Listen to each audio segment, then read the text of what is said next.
do versículo 1 ao versículo 2.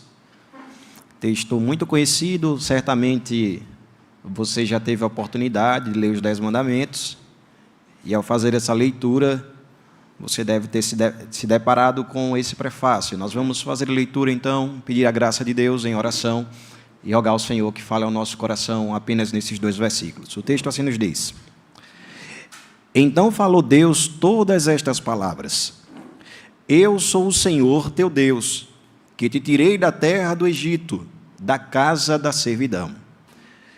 Senhor Deus, nós oramos a Ti nesse momento com o coração agradecido, porque temos a oportunidade de estarmos juntos no dia do Senhor para ouvir a Tua palavra. Palavra que é bela, que é inspirada, palavra que é suficiente e que serve para todo homem e para todas as áreas do viver humano. Pedimos que o Senhor seja conosco nessa noite e abra o nosso coração, sensibilize, ó Deus, a nossa alma, confronte os nossos pecados e também nos encoraje a uma vida santa e equilibrada de acordo com a Tua palavra. Nós somos os Teus servos, nós somos o Teu pequeno rebanho e desejamos, ó Deus, nessa noite ouvir a Tua voz. Fala poderosamente ao nosso coração, é o que nós desejamos. Reconhecemos a nossa inabilidade de ouvir a Tua palavra, de aprender com ela por nós mesmos. As verdades de Deus são elevadas e certamente com o auxílio do Espírito Santo nós podemos compreendê-la.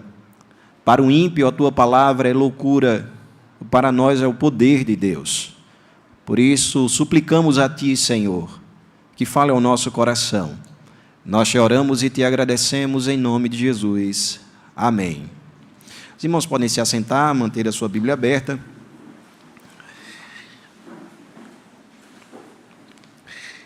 Irmãos, por mais de 400 anos, o povo de Deus viveu cativo em uma terra estranha, a terra do Egito. Ficaram durante grande opressão, durante muito tempo debaixo de opressão, com a perspectiva de que em algum momento Deus poderia libertá-los. Alguns chegaram a desacreditar de que Deus poderia cumprir as suas promessas e libertar o seu povo. E após longos anos, nos diz as Escrituras que o Senhor ouviu a súplica do seu povo e enviou a eles um libertador chamado Moisés, que serviria para apontar para um libertador maior e para uma libertação maior. Com graça, poder e misericórdia, o Senhor libertou o seu povo da escravidão do Egito. Eles então passaram pelo Mar Vermelho a pés enxutos e, pela graça do Senhor, estavam agora no 3º mês, no primeiro dia do 3º mês, período em que haviam então acampado diante do Monte Sinai. No 3º mês, então, eles acampam naquela região, diante do monte, e Moisés recebe a instrução do Senhor para que o povo possa se consagrar a fim de comparecer diante de Deus, para que o Senhor traga a sua lei ao coração do seu povo e ensine os seus mandamentos. Moisés, então, instrui o povo de Deus como deveriam se preparar para estar diante do Senhor. E após a instrução de Moisés, o texto nos fala em Êxodo, capítulo 19. Se você quiser fazer essa leitura na sua casa, é uma leitura muito interessante, porque nós temos nesse texto uma estrutura muito parecida com o que nós estamos fazendo aqui. Nós temos Deus, nós temos o povo que vai se encontrar com esse Deus. Nós nos encontramos com Deus no dia de hoje, no dia do Senhor, e nós temos uma pessoa que é autorizada por Deus para falar em nome de Deus ao povo, no caso Moisés. Assim como nós temos na igreja a figura do pastor, que é separado por Deus, ordenado para falar por Deus, em nome de Deus, para o seu povo. Então, nós temos o povo ali em um ato de culto, em um ato de adoração. Deus vai falar com o seu povo, há um pastor que está trazendo a palavra, que serve naquele momento como um mediador. E é exatamente neste momento de culto em que Deus fala ao seu povo e instrui, dando a eles os termos do pacto da lei. Deus dá então os seus 10 mandamentos ao seu povo. É interessante nós percebermos esse relato no capítulo 19, porque Deus falou ao seu povo de diversas formas nas Escrituras. Mas no Monte Sinai, quando Deus dá os 10 mandamentos ao seu povo, nós encontramos uma manifestação gloriosa de Deus, como não vista em toda a palavra.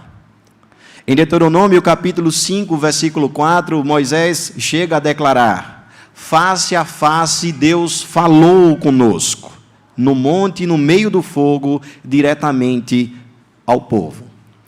Foi então, irmãos, com autoridade, poder e glória que o Senhor se revelou ao seu povo, revelou a sua vontade e trouxe a lei ao seu rebanho. O povo então recebeu os valores morais de Deus. Os 10 mandamentos se apresentam como o caráter do Deus Santo.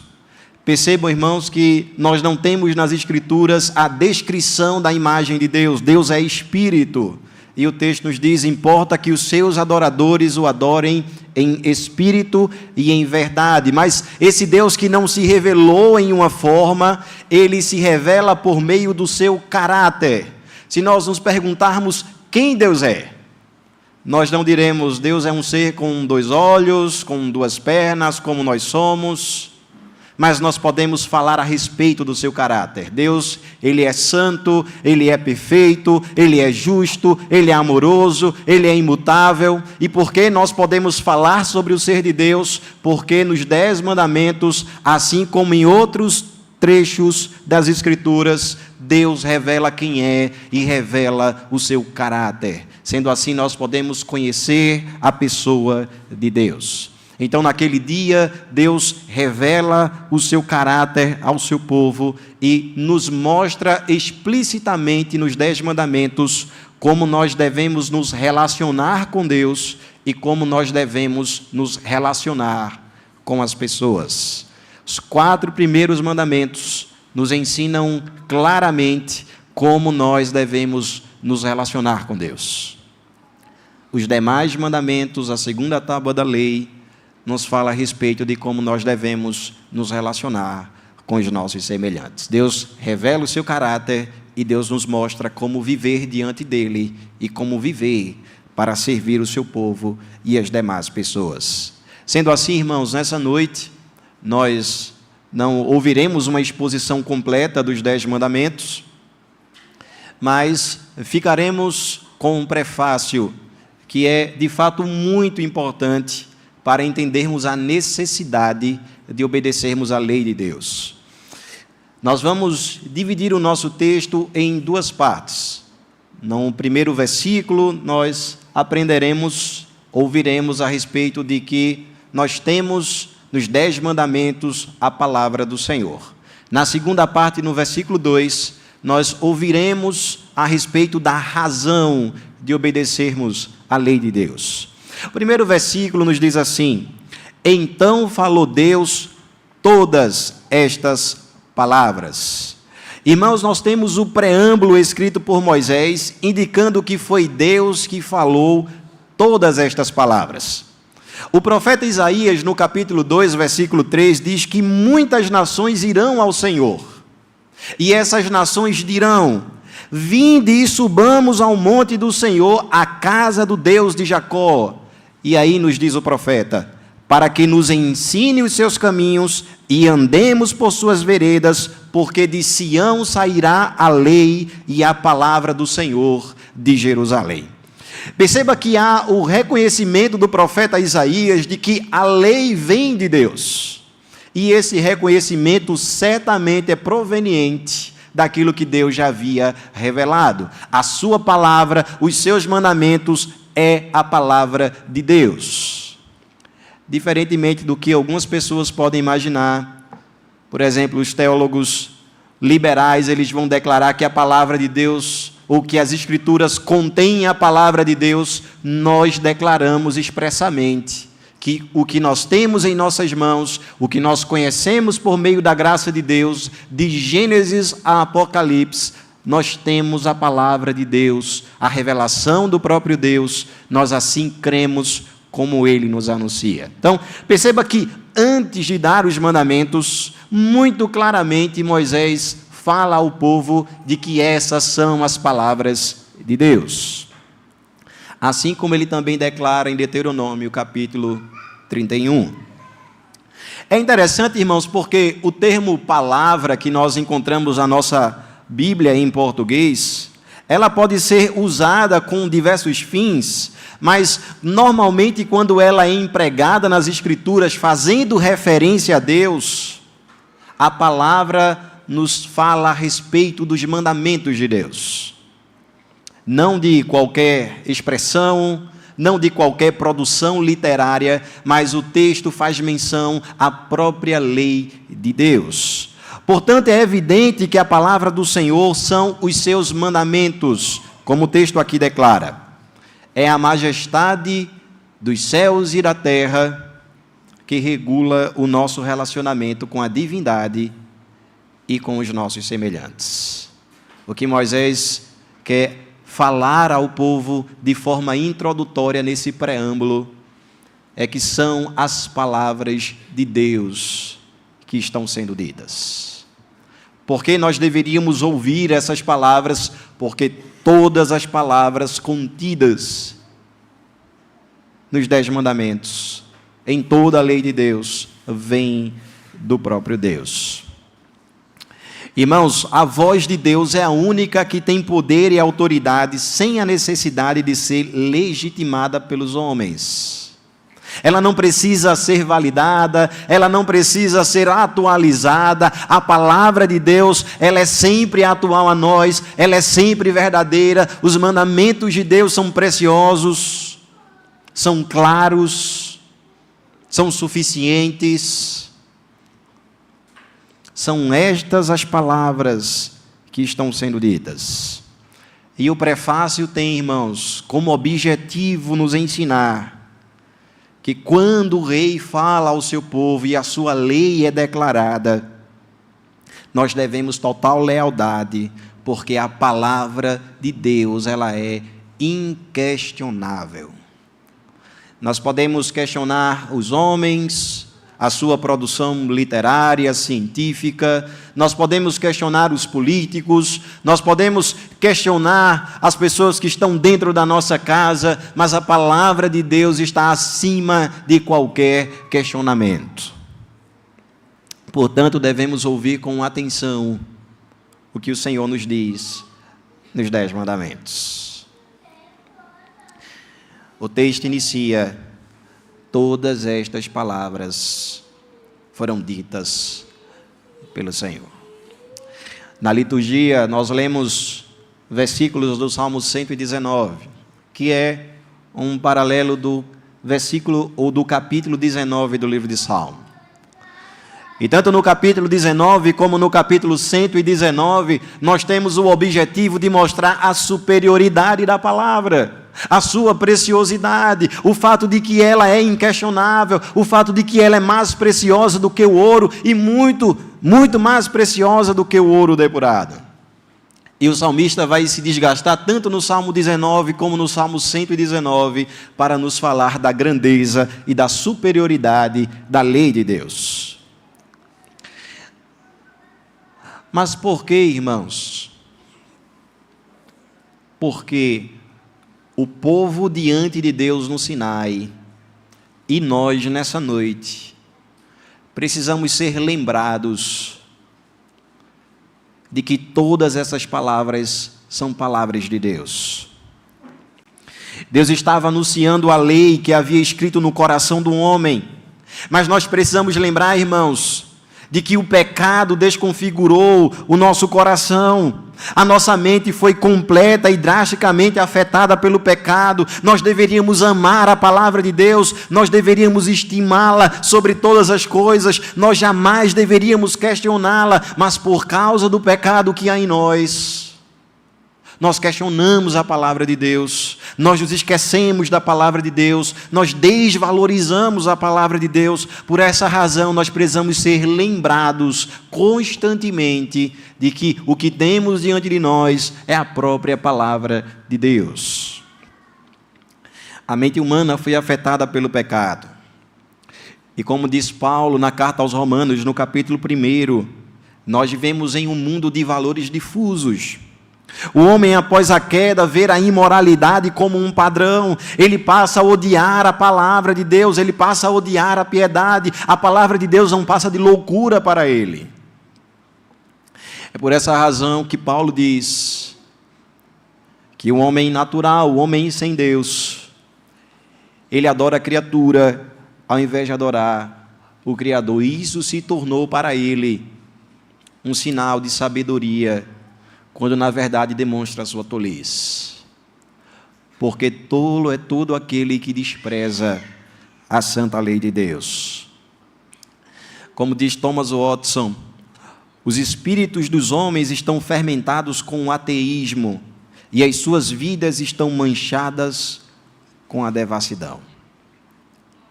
Sendo assim, irmãos, é por nossa inabilidade de se relacionar, de ver o mundo adequadamente, que Deus expõe a sua lei. É por nossa inabilidade de amar a palavra de Deus por nós mesmos, que Deus nos lembra que aquilo que nós temos em nossas mãos é a lei de Deus.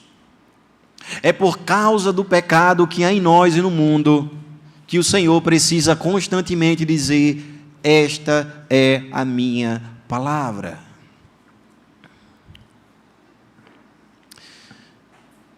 E eu sei que talvez ao ouvir uma mensagem como essa, nós podemos correr o risco de pensar que nós nunca nos esquecemos de que esta é a palavra de Deus, nós nunca a desvalorizamos, de que talvez filosofias antigas ou contemporâneas não são utilizadas por nós para substituir a palavra. Mas, irmãos, se nós pararmos um pouco e prestarmos atenção na nossa vida, nós perceberemos como em muitas oportunidades nós deixamos de considerar que estas são as palavras de Deus. Por isso, nessa noite e em todos os dias, nós precisamos ouvir esse eco. Mas como nós podemos aplicar essa parte do texto à nossa vida? Nós já vimos que no versículo 1 nós temos a declaração expressa de que Deus falou todas estas palavras, de que esta é a sua lei.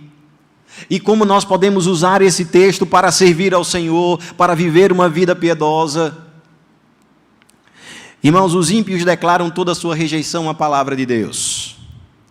Eles dizem: não há espaço para Deus na família. Essa sua forma de viver a família, homem e mulher, ter filhos, isso não se encaixa mais na sociedade. Algumas pessoas dirão que nós não podemos usar a palavra de Deus na educação dos nossos filhos. Nós temos ouvido especialistas que falam: não disciplina o teu filho, porque isso vai gerar alguns traumas. Enquanto a palavra nos diz: disciplina a criança, para livrá-la da morte. Nós vamos encontrar muitas vezes algumas pessoas ou alguns ímpios dizendo que não cabe a palavra de Deus na política, são coisas distintas. O evangelho chega até um certo ponto, quando se trata de política, não há como falar entre política e religião. Essas duas coisas não se misturam. E nós ouvimos o apóstolo Paulo nos dizendo: quer vocês comam, bebam ou façam qualquer outra coisa, façam para a glória de Deus. Nos mostrando nitidamente que todos os aspectos da vida de um homem devem ser feitos de acordo com a palavra, porque somente isso glorifica o Senhor. Para os ímpios, a palavra de Deus não existe. é um livro qualquer, não passa de um texto antigo desconectado com a realidade, porque não serve para a nossa cultura. E, infelizmente, eles questionam o conteúdo da palavra e a sua autoridade. Mas e você, cristão? E você que me ouve nessa noite? Você tem questionado a autoridade da palavra? Há alguma área da sua vida que você diz, não, isso aqui é algo que eu decido, isso aqui tem a ver com a minha cultura, isso aqui não tem a ver com a palavra? E você? Quando você ouve a instrução da palavra, você questiona a sua eficácia? Eu não vou fazer isso que me ordena a palavra, porque isso não serve, isso não é eficaz. Isso não tem valor nos nossos dias. Será que tem sido assim? Será que, assim como os ímpios, nós temos pensado que a palavra não tem mais lugar na sociedade porque ela mudou, nós vivemos novos tempos. Às vezes é comum pastores num gabinete ouvir pessoas dizendo, ora pastor, isso foi escrito há muito tempo. Nós vivemos em uma nova sociedade, nós precisamos nos adequar a ela. Ora, irmãos, será que nós não temos absorvido tanto de uma cultura secularizada, perdendo a centralidade da palavra em todas as áreas da vida? Eu não me refiro apenas ao culto, nós queremos prestar o culto a Deus e nós pensamos como Deus deve ser adorado, o que é que nós devemos cantar a Ele, quais os textos devem ser lidos, como deve ser a pregação, mas você pensa isso a respeito da sua vida, há um pensamento holístico, eu preciso agradar a Deus no meu lar, na minha profissão, no meu relacionamento, no meu entretenimento, e tudo isso de acordo com a sua santa lei, porque todas essas palavras são palavras do Senhor. É assim que você tem pensado? Ou talvez você tenha pensado que pode guiar a sua vida melhor do que Deus lhe orientou em sua palavra. Talvez você tenha pensado assim.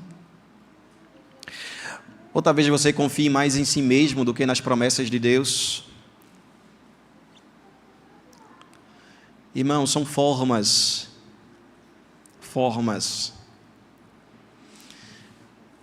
de seguirmos o mesmo caminho dos ímpios, desvalorizando todas estas palavras. O capítulo 1, no parágrafo 4 da Confissão de Fé de Westminster, nos diz assim: a autoridade da Escritura Sagrada, razão pela qual deve ser crida e obedecida, não apenas crida, não apenas professada, mas crida e obedecida, não depende do testemunho de qualquer homem ou da igreja, mas depende somente de Deus, a mesma verdade que é o seu autor. Tem, portanto, de ser recebida. E aí o texto acaba dizendo o seguinte: porque é a palavra de Deus. Por que deve ser recebida? Por que deve ser crida? Por que deve ser aplicada? Por que deve ser praticada? Porque é a palavra de Deus. Simples assim. E para nós não existe argumentação maior do que essa. Quando Deus fala, quando as suas palavras ecoam, nós nos calamos, nós ouvimos e nós obedecemos. Cristão, você não pode ser regido pelo sentimentalismo, pelo pragmatismo. Você deve ser regido por essas palavras. É assim, irmãos, que o prefácio inicia. E com base no ensino de Moisés, é evidente que é necessário submeter a nossa fé, a nossa prática, à autoridade das Escrituras. No versículo 2, na nossa segunda parte, nós temos as razões. Vamos supor que alguém não esteja convencido de que deve seguir a palavra de Deus. Veja, o preâmbulo inicia nos dizendo: então falou Deus todas estas palavras. Vamos supor que há alguém entre nós que não esteja convencido de que esta é a palavra de Deus e ela é digna de ser professada e digna de ser praticada. Deus nos dá as razões. Deus fundamenta o porquê nós deveríamos obedecê-lo. Não como um pai relapso que não aplica corretamente a disciplina. Deus nos ensina primeiro a nos dar a sua lei. Veja o que nos diz o Senhor no versículo 2. Eu sou o Senhor teu Deus, que te tirei da terra do Egito, da casa da servidão. Irmãos, no versículo 2 nós temos 3 razões declaradas para obedecer a palavra de Deus. Quais são essas 3 razões? Se você quer pelo menos uma razão para obedecer a palavra de Deus, nós temos aqui pelo menos 3 razões declaradas. A primeira razão é a autoridade de Deus, a segunda razão é a aliança que ele fez com o seu povo, e a terceira razão expressa no texto é a liberdade que Deus deu ao seu povo. Vejamos então a primeira razão, porque o texto nos diz: eu sou o Senhor. Perceba que na sua Bíblia a palavra Senhor não está apenas com o S maiúsculo. Já faria uma referência ao nosso Deus. Mas aqui nós temos o seu nome declarado. Você deve perceber que na sua Bíblia, assim como na minha, nós temos a palavra toda em letra maiúscula, o nome todo em letra maiúscula. Então, a primeira razão declarada no texto é que Deus, ele tem autoridade para nos dar a sua lei.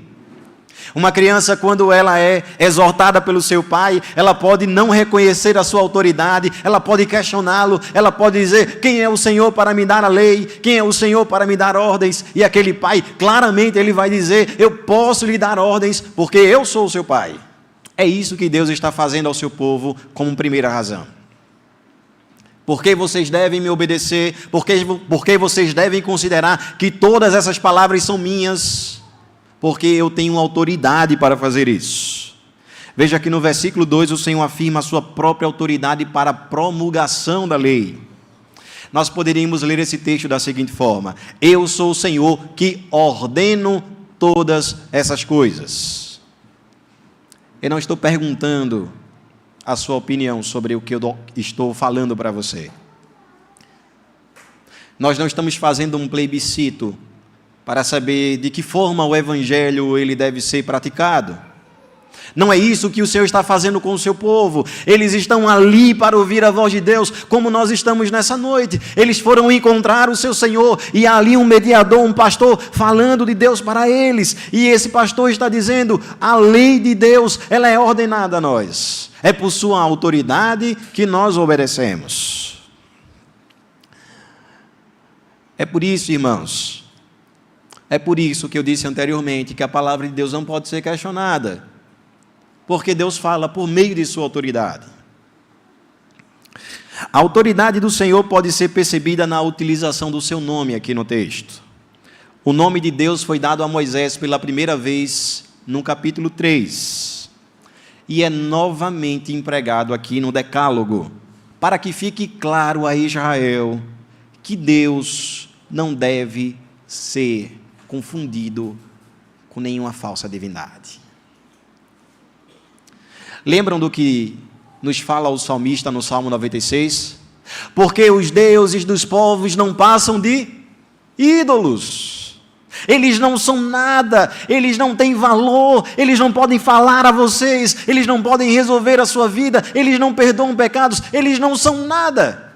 Os deuses dos povos não passam de ídolos.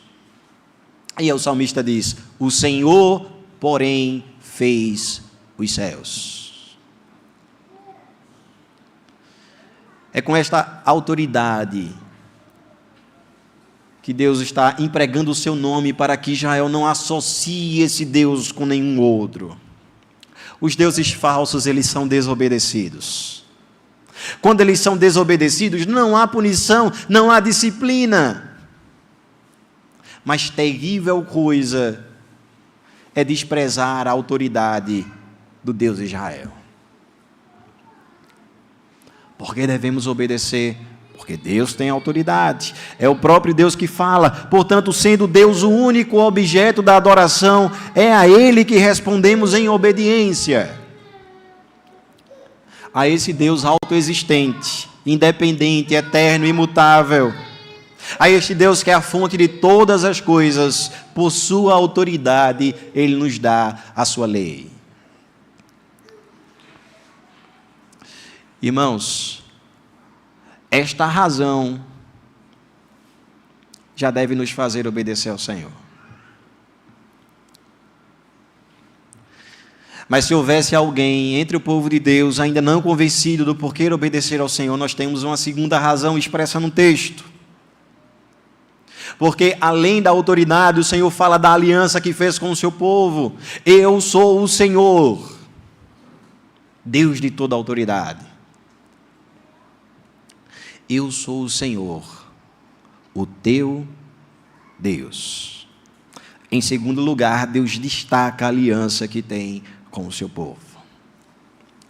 Irmãos, constantemente a Bíblia nos traz a imagem da relação do povo de Deus com uma relação matrimonial.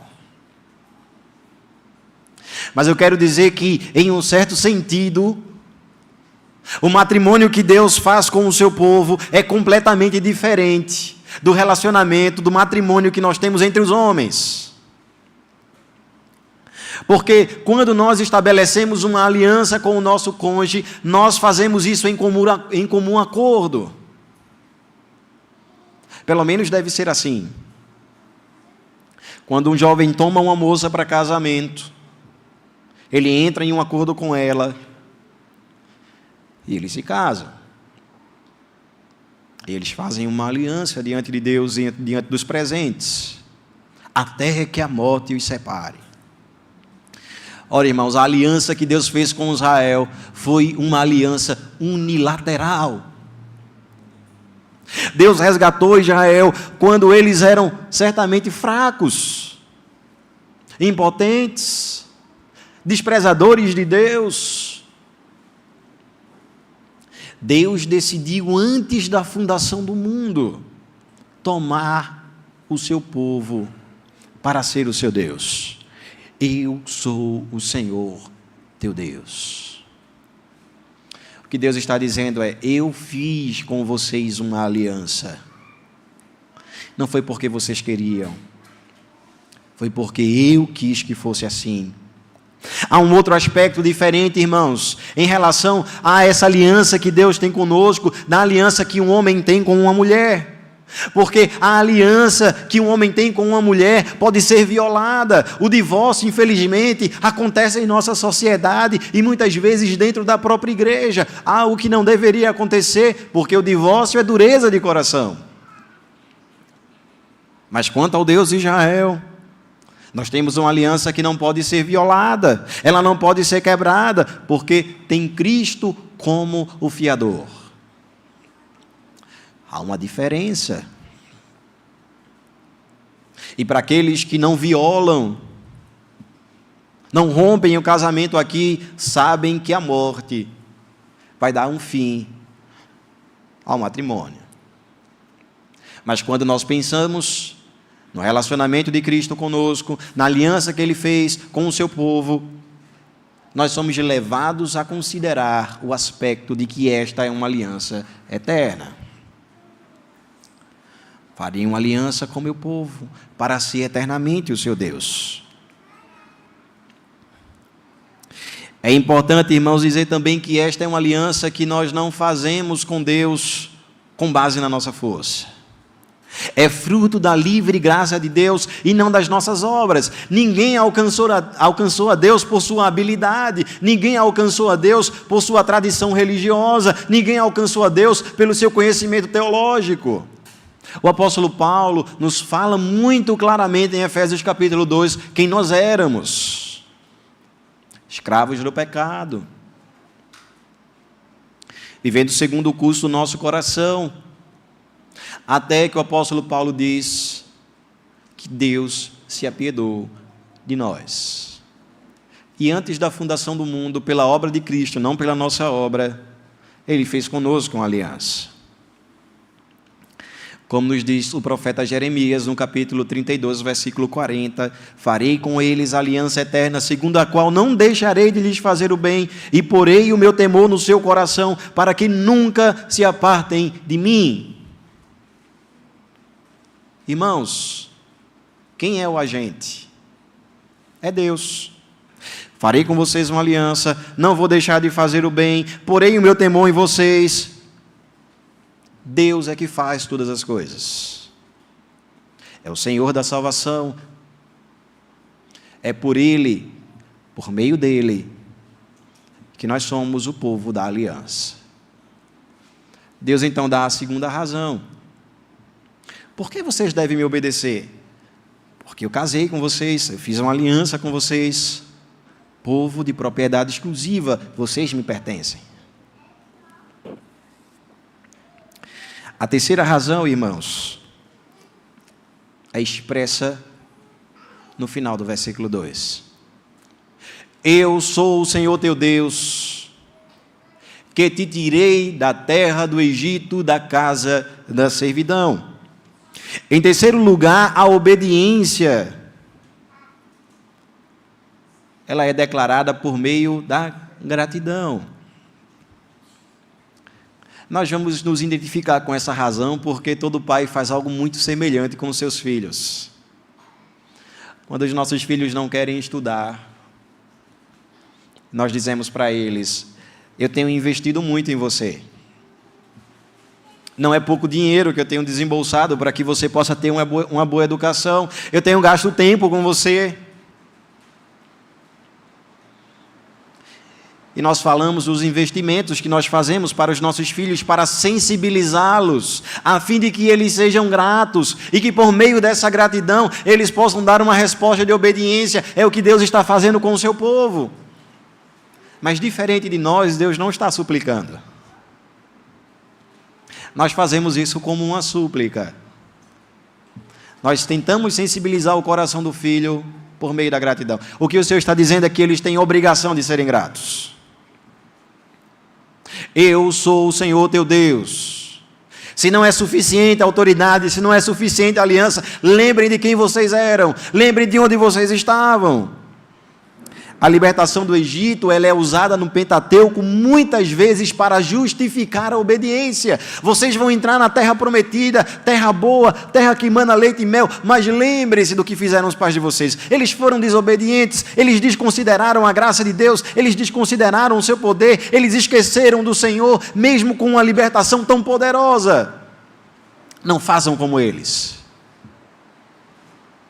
Obedeçam ao Senhor. Sejam gratos ao Senhor. Era na memória da opressão que eles deveriam gerar no coração amor e prazer pela lei de Deus. Por que, irmãos, eles deveriam obedecer? Porque Deus libertou o seu povo de uma escravidão horrenda e de uma opressão dolorosa. Será que nós não nos identificamos com esses servos de Deus do passado? O Senhor proveu a eles libertação de forma gloriosa, apontando para uma libertação superior, libertação essa que nos alcançou. Nós estávamos mortos em nossos delitos e pecados, nós não tínhamos a capacidade de ir a Deus, havia um abismo entre nós e Deus, nós estávamos debaixo da sua ira que vem sobre todo aquele que não professa o Senhor como Salvador. Esta era a nossa condição. Incapazes de mudar o nosso status. Ora, irmãos, Deus veio a nós em Cristo. E nós fomos libertos do pecado e salvos da ira de Deus. Não porque Deus deixou de ser justo, mas porque Cristo, o segundo Adão, se tornou o nosso substituto. O que era meu e seu caiu sobre o Redentor. Por suas pisaduras, como nos diz o profeta Isaías, nós fomos sarados. Não deveríamos ter gratidão a Deus? Não deveríamos obedecê-lo com amor e prazer? Irmãos, para os israelitas, Deus está dizendo: vocês foram testemunhas oculares das grandes maravilhas operadas. Vocês estão desfrutando da libertação, nada mais justo do que obedecer aos mandamentos. Como diz o puritano Matthew Henry, ao resgatá-los, Deus adquiriu um direito adicional de governá-los. Eles deviam seu serviço àquele a quem deviam a sua liberdade. A quem você deve a sua liberdade? A quem você deve o perdão dos pecados? A quem você deve o céu? A quem você deve a paz com Deus? Se não ao próprio Deus. Esta é a terceira razão, irmãos. Nós somos de Deus, assim como eram aqueles crentes, por direito de criação e de redenção. Portanto, obedeçamos ao Senhor com amor. Obedeçamos ao Senhor por gratidão. Qual a lição que nós podemos extrair dessa segunda parte do sermão? Como nós podemos usar o que nós acabamos de ouvir como explicação? Irmãos, o que está em questão é a razão da nossa obediência. O que está em questão é a razão da nossa obediência. Veja, irmãos, Deus ele não envia Moisés ao povo e simplesmente dar as leis. Deus podia fazer isso. Foi Deus que criou, foi Deus que libertou, foi Deus que conduziu o seu povo. Ele tem direitos sobre a criação, ele tem direitos sobre o seu povo de redenção. Mas veja, irmãos, que Pai misericordioso. Antes de dar a lei, o Senhor explica por que o povo deve obedecê-lo. Como um bom pai deve fazer o seu filho. Não é simplesmente não faça. É porque você não deve fazer. Ou porque você deve fazer. É o que Deus está fazendo ao seu povo aqui no prefácio. Estas palavras são minhas. E estas são as razões. Agora que vocês sabem que são as minhas palavras, e agora que vocês sabem quais são as razões para me obedecer, o que é que vocês precisam fazer? Não terás outros deuses além de mim, não farás para ti imagem de escultura, não usarás o meu nome em vão, guarda o dia para o santificar. É isso que Deus está fazendo, irmãos. Deus ensina ao povo por que obedecer, para que eles obedeçam. Mas eu quero dizer a você nessa noite que você deve questionar a obediência do seu coração. Assim como nos diz Thomas Watson, o coração deve ser mudado. Por quê? O coração é o próprio berçário do pecado. O nosso coração é tão mau, irmãos, que nós podemos fazer as melhores coisas com o objetivo errado. Como nos disse o profeta Isaías, mais enganoso é o coração do que todas as coisas, desesperadamente corrupto. Às vezes nós temos uma sensação de que a nossa vida espiritual vai muito bem, apenas por causa daquilo que é externo, não pela motivação do coração. Quanto à obediência, em primeiro lugar, eu gostaria de chamar a sua atenção porque nós podemos praticar apenas a obediência externa. E esse tipo de obediência não é aceito por Deus. Não é aceito por Deus. A obediência externa é aquela que você já deve ter ouvido seu filho lhe obedecendo e resmungando porque recebeu uma ordem sua. E às vezes nós somos assim. Nós obedecemos por força da obrigação. Nós questionamos, às vezes internamente, sem que as pessoas saibam. A nossa aparência é muito boa, enquanto o nosso coração não tem a intenção correta.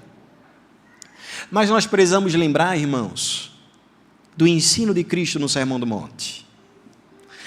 Cristo não apenas fala sobre a lei, mas ele interpreta a lei.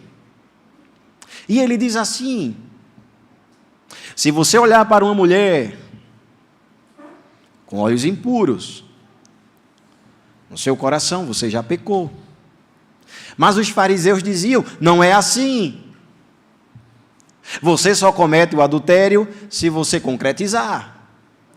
E Jesus diz: não é apenas a obediência externa, é o que está no coração.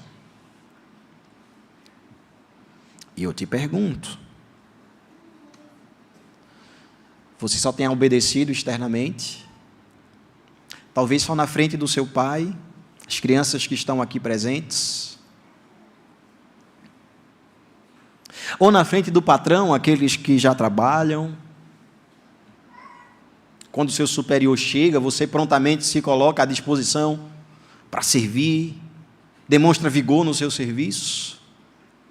Os filhos escondem o que estão fazendo dos pais. Será que nós somos assim? Ou muitas vezes, quando algum irmão da igreja, um líder, um pastor, um oficial da igreja, um presbítero, irmãos, não é esta obediência que Deus exige do seu povo. Mas eu quero chamar a sua atenção porque muitas vezes nós podemos obedecer por meio do legalismo. E Deus também não aceita essa obediência. E quanto ao legalismo, eu gostaria de trazer uma explicação à igreja. Não é legalista aquele que deseja ser um cristão confessional, como se tem muitas vezes divulgado na nossa sociedade. Qualquer pessoa que quer ser mais certinha é taxado como legalista. O que é um legalista? Legalista é alguém que, por meio da sua obediência, ele busca alcançar algum favor de Deus. Se você tem obedecido para alcançar um favor de Deus, você ainda não compreendeu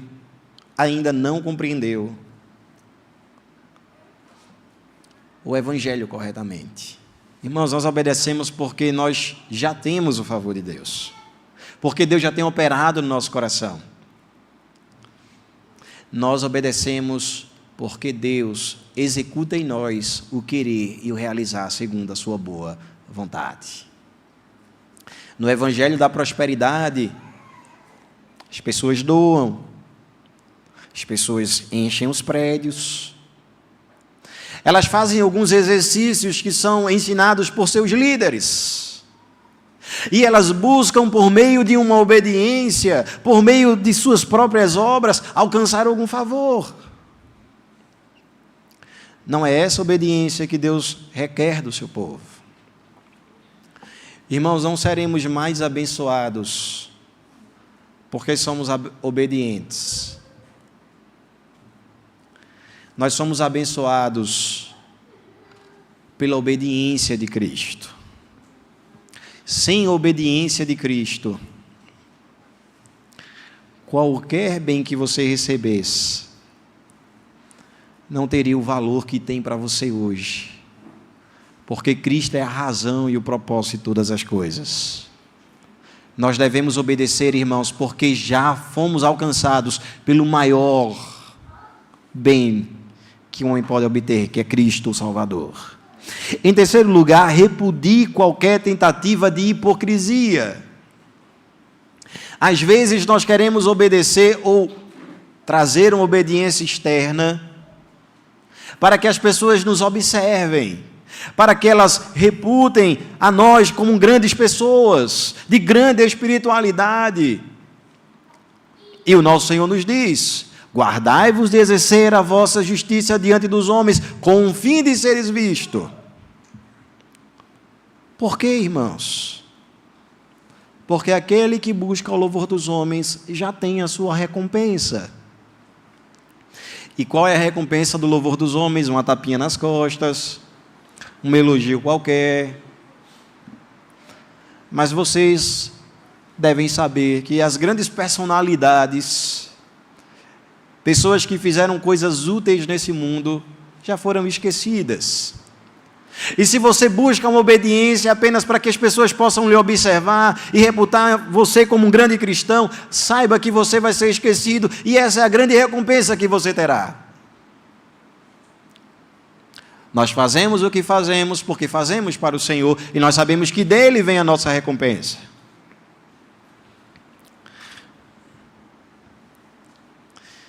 Há um livro muito precioso. Não tem ninguém aqui de aldeia, mais ou menos. E quem acompanha as minhas pregações sabe que eu gosto muito de citar alguns livros. Especialmente algumas literaturas conhecidas pela igreja, que trazem grandes ensinamentos. Há um livro chamado O Peregrino de Albânia. E esse livro ele é fantástico. E traz alguns personagens. Nós podemos identificá-los ou na nossa vida ou até mesmo na nossa comunidade. E há um personagem nesse livro chamado Loquaz. Loquaz significa alguém que fala demais. Ele fala da espiritualidade com facilidade. Ele fala da Bíblia como se tivesse grande intimidade com Deus. Mas a sua religião é a hipocrisia. Para aqueles que não o conhecem, ele é um grande homem. Um homem sábio, temente a Deus. Mas para aqueles que conhecem a sua vida, não passa de um falsante. Cristão, cuide, para que a sua religião não consista em mera formalidade. Para que você não seja achado um hipócrita. Para que você ouça o Evangelho, leia a palavra, mas não passe disso. Para que nos é dada a lei de Deus, irmãos? Nos diz o salmista no Salmo 119, para que a cumpramos à risca. Nesse mesmo livro que eu acabei de citar, um homem chamado Flexível. E quantas vezes somos assim? Ouvimos as verdades do Evangelho, nos mostramos confiantes em seguir ao Senhor e em obedecê-lo, mas nas dificuldades, nós abandonamos a sua lei. Nós esquecemos da obediência. Ora, irmãos, repito, cuide para que a sua religião não seja mera formalidade. Porque o céu não pertence aos hipócritas, aqueles que professam a fé, mas vivem uma vida desassociada de sua profissão. O que devemos fazer então? Como nos diz John Bunyan, rogue a Deus para que Ele faça duas coisas por você. Primeiro, que Ele ilumine o teu entendimento. A importância sobre a lei de Deus, a necessidade da obediência, a necessidade de não ser flexível, a necessidade de lutar contra a hipocrisia. Ore em primeiro lugar para que Deus lhe dê entendimento. Para que você ore como salmista. O Senhor deu o mandamento para que o cumpramos à risca. E aí John Bunyan continua e diz assim, e em segundo lugar, ore para que Deus inflame a sua vontade. Precisamos ter vontade, irmãos, de seguir a lei de Deus. Precisamos desejar seguir a lei de Deus. Mesmo que seja difícil, mesmo que seja contracultural, mesmo que as pessoas digam que a Bíblia é um livro ultrapassado, mesmo que as pessoas digam que Deus não existe, mesmo que as pessoas digam que não há uma razão lógica sequer para seguir a lei de Deus. Sigamos a lei de Deus à risca. Por quê? Porque estas são as palavras do Senhor. E Ele tem autoridade, e Ele é Senhor da sua igreja, nós somos a sua propriedade, e por gratidão, nós o obedecemos. Não com peso na consciência. Não pensando, eu estou obedecendo a Deus, mas muito melhor seria fazer qualquer outra coisa. Não, irmãos. Por deleite. Por deleite. O salmista nos diz no Salmo de número 1, que há um homem justo que medita na lei do Senhor dia e noite.